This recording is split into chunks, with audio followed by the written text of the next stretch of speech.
Hi, I'm Omar. And I'm Mia. And this is Hey, That's on Netflix, Instant Watch, where we tell you 5 things to watch on Netflix Instant Watch based on a viewer profile. This week's viewer profile, American Sitcom Lover.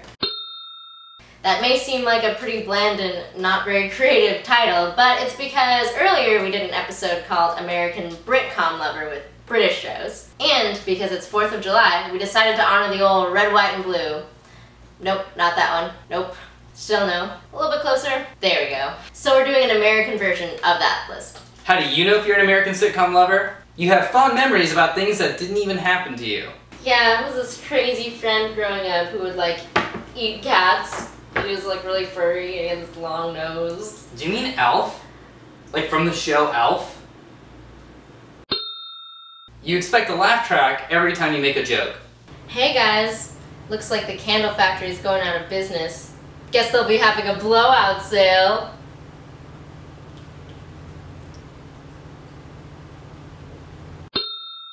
And you're obnoxiously patriotic when it comes to television comedies. Hey, do you guys want to watch some Monty Python?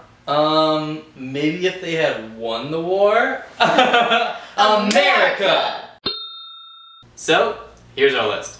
Number 5 is Cheers. Cheers is one of the most famous sitcoms in American history. It's won a ton of awards, it's really funny, and it pretty much kicked off that whole like everyone's friends and they all come to the same bar and everybody knows your name kind of gig that sitcoms have going for them. We also have a special place in our hearts for Cheers because one of our teachers in college was actually a writer for Cheers. So good job, Sherry Steinkelder. You've introduced youth culture to a brand of TV history. Maybe I shouldn't say history because that makes it sound like she's like old. So put the word contemporary in front of it. Contemporary history? Yeah. Number 4 is Parks and Rec. Do you love the government? Then you will like this show. Do you hate the government? Then you'll like this show. Now it takes about 2 seasons to really find its legs, but once you do, you will fall in love with Ron Swanson and you will believe that he is a true American.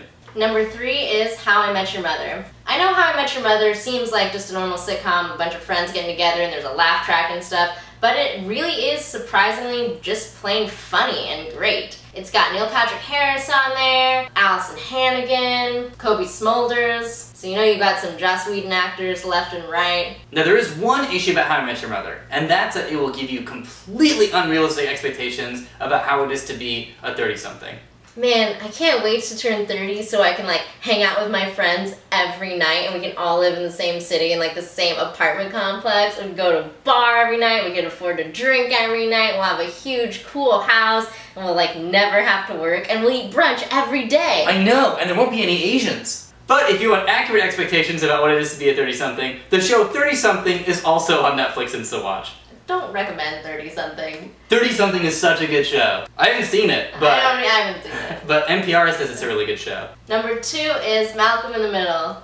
I know, right? Malcolm in the Middle is on Instant Watch, like all the seasons of it. It's so exciting. This was one of my favorite shows growing up. It's like a really dysfunctional family and it's so super funny and relatable. I mean, who wasn't a genius kid with siblings they hated and a domineering mom and a dad who was all goofy, but then he grew up to become a scientist and brew meth in his lab. And number 1 is Arrested Development.